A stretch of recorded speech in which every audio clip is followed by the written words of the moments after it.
Everyone, welcome back to my channel. তো আজ বহু দিন পর একটা বড় ব্লগ নিয়ে এসেছি, আর সেটা হচ্ছে ঘুরতে যাওয়া। তো অনেক দিন পর কোথাও একটা ঘুরতে যাচ্ছি। লাস্ট মানে মায়াপুর গেছিলাম। তো যাই হোক, আমরা যাচ্ছি হচ্ছে তারকেশ্বর। আর আমি একা না, আমাদের পুরো ফ্যামিলি, আমার মামার বাড়ি, অনেক কেউ মিলে। তো এখান থেকে বাস ছাড়ছে। তো আমাদের 5টায় বাস। আপাতত রেডি হয়ে গেছি, বা এখান থেকে বাস স্ট্যান্ডে গিয়ে বাসে যাবো। তো কেমন মজা করি কি করি, তো সব কিছু তোমাদের সাথে শেয়ার করব। তো ভিডিওটা স্কিপ না করে দেখতে থাকো। তো বাড়ি থেকে বেরিয়ে তারপরে সোজা বাসে উঠে পড়ি। বাস আমাদের ছেড়ে দেয়। তো বাস ছাড়তে অনেক দেরি হয়েছিল, প্রায় 7টা এরকম বেজে গেছিলো। আর এই যে আমি আর পাশে আমার বোন আর ভাইরা বসে আছে, আমার মাসির ছেলে। তারপরে কিছুক্ষণ যাওয়ার পরে আমাদের টিফিন দিয়েছিল লাড্ডু, একটা পাউরুটি আর কলা। তো খেতে খেতে চলো বাসের জার্নিটা এনজয় করতে করতে তারপরে মাঝখানে এক জায়গায় গাড়ি দাঁড়ায় আমাদের চা খাওয়ার জন্য। তো নেবে একটুখানি চাটা খেয়ে আবার বাসে ওঠার জন্য হাঁটা লাগাই। ওই যে দাঁড়িয়ে আছে বাস। তো চলো, তারপরে এতটা জার্নি করার পর অবশেষে আমরা তারকেশ্বর নামি। তখন প্রায় 9টা এরকম বাজে, 9:45। তো বাস স্ট্যান্ডে দাঁড়াই। এখান থেকে আবার আমরা টোটো নিতে হয়, টোটো নিয়ে মন্দিরের কাছে যেতে হয়। তো টোটো করে আবার চলে যাই মন্দির এখানে। তারপরে এখানে রুম নেওয়া হয়, রুমে একটুখানি রেস্ট নিয়ে তারপরে আমরা যাব হচ্ছে পুজো দিতে মেন মন্দিরে। তো বেরিয়ে পড়ি তারপরে পুজো দিতে। তো সবাই পিছনে আর এই যে আমি আগে। তো ওই যে মন্দির দেখা যাচ্ছে, মন্দিরের গেট। তো ভিতরে যাই। তো সবাই স্নান করার কথা ছিল, আমি স্নান করব না। এই আমার ভাই, আমার বড় মা, দিদা, মাসি সবাই ওই দুধ পুকুরে স্নান করে, স্নান টান করে তারপরে পুজো দিতে যাবে। তো এদিকে অনেক দোকান ছিল, এখানে সবাই ঘট কিনছিল বাবার মাথায় জল ঢালবে বলে। তারপরে মন্দিরের ভিতরে গেটের সামনে দিয়ে প্রথমে আমরা ঠাকুর দর্শন করি, তারপরে এখানে লাইনে দাঁড়াই। আর এত পরিমাণে লাইনে ভিড়, মানে ভাবতে পারিনি যে এরম টাইমে এত, মানে অফ সিজনেও এত ভিড় হয়। শ্রাবণ মাসে মানুষরা এলে কী করে জল ঢালে আমি জানি না, বাট আমি তো স্নান করিনি। কিন্তু ওই লাইনে দাঁড়িয়ে আমি পুরো ভিজে গেছি, মানে আমার পুরো জামা কাপড় সব পুরো ভিজে। সবাই বলছিল তুই কি স্নান করেছিস? আমি স্নান করিনি, কিন্তু ঠেলাঠেলিতে এত পরিমাণে ভিড়। আমার মাসির ছেলে, ছোট ছেলেটা, সে তো পুরো কান্নাকাটি লাগিয়ে দেয়। এত যা হোক করে আমরা পুজো টুজো দিয়ে তারপরে খাবার খেতে চলে আসি। এই যে পিছনে হোটেল, বসে খাই দাই। দুপুরের মেনু ছিল ভাত, ডাল, শুক্তো, আলু পোস্ত, আচার, পাঁপড়, আলু ভাজা, এইসব নিরামিষ খাবার দাবার খেয়ে তারপর কেনাকাটি করতে পারি। ওইদিকে আমার বড় মা আচার টেস্ট করে দেখছিলাম, আমি অনেকগুলো আচার টেস্ট করে দেখছিলাম কেমন খেতে হয়।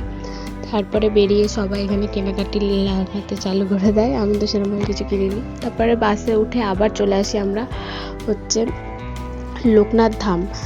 ওখানেই একটা ঘোরার জায়গা, সেখানে দাঁড়িয়েছিল লোকনাথ ধাম বলে, শিবেরই এক মূর্তি আছে, ঠাকুর আছে, মন্দির।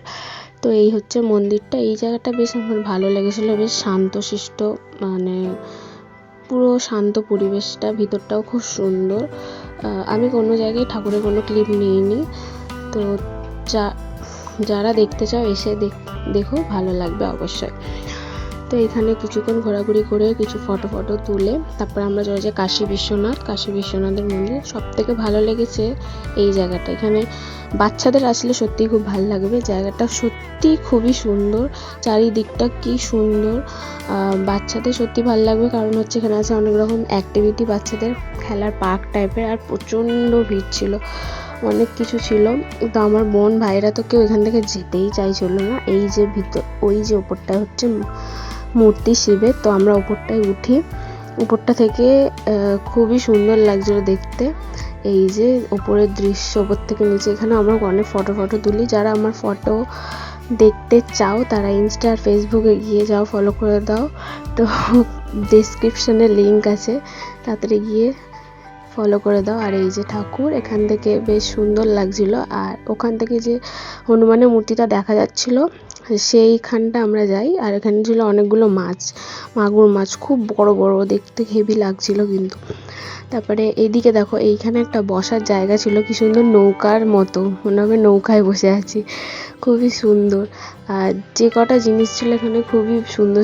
এইদিকে ছিল একটা পার্ক, আর এইদিকে ছিল মিকি মাউস, টয় ট্রেন, এগুলো চড়ার, মানে এগুলো টাকা দিয়ে। আর এখানে যে ছোট পার্কটা ছিল, এখানে শুধু মেয়েদের আর বাচ্চাদের ঢুকতে দিচ্ছিল। যাই হোক, এখানটাই সবার ভালো লেগেছে। আমার বোনের তো খুব মজা হয়েছে, এখান থেকে আসতেই চাইছিল না। এই যে এই জায়গাটা, এখানে সব থেকে সুন্দর জিনিস লেগেছে এই যে বসার সিটগুলো, মানে এক একটা জন্তুর শেপে বসার সিট। আমি এখানে বসে অনেক ছবি তুলেছি। এই দেখো আমার বোনকে, আলাদাই লেভেলের ওর মজা, মানে এখান থেকে ও বেরোতেই চাইছিল না। তো অনেকক্ষণ এখানটায় ঘোরাঘুরি করি, আমরা ফটো তুলে এখান থেকে বেরিয়ে তারপরে চলে যাই ফুচকা খেতে। আমার বাবা ডাকছিল যে চল ফুচকা খাই, বলে চলে আসি ফুচকা খেতে। ফুচকা টুচকা খেয়ে আবার বাসে উঠে আমরা আবার চলে আসি ডাকাতকালী মায়ের মন্দিরে, এইখানে ঠাকুর দর্শন করতে। তো এই হচ্ছে মা। তো দেখতে কিন্তু খুবই ভয়ানক, বাচ্চাদের ভয় লেগে যেতে পারে। যাই হোক, এর আশপাশটা এরকম, আর অনেকটা যেহেতু সন্ধে হয়ে গেছিলো বলে সেরকমভাবে এখানটা ঘুরিনি, জাস্ট মন্দির ঠাকুরটা দেখে বেরিয়ে পড়ি। আবার চলে আসি আমরা একটুখানি চা খেয়ে আবার বাসে উঠবো। তারপর আমরা বাসে উঠে পড়ি, আর ভিডিওটা আমার কন্টিনিউ করা হয়নি আর এন্ডও করা হয়নি। যাই হোক, ভিডিওটা কেমন লাগলো তোমরা অবশ্যই জানিও। লাইক, কমেন্ট, শেয়ার, সাবস্ক্রাইব করতে ভুলো না। দেখা হচ্ছে নেক্সট ব্লগে।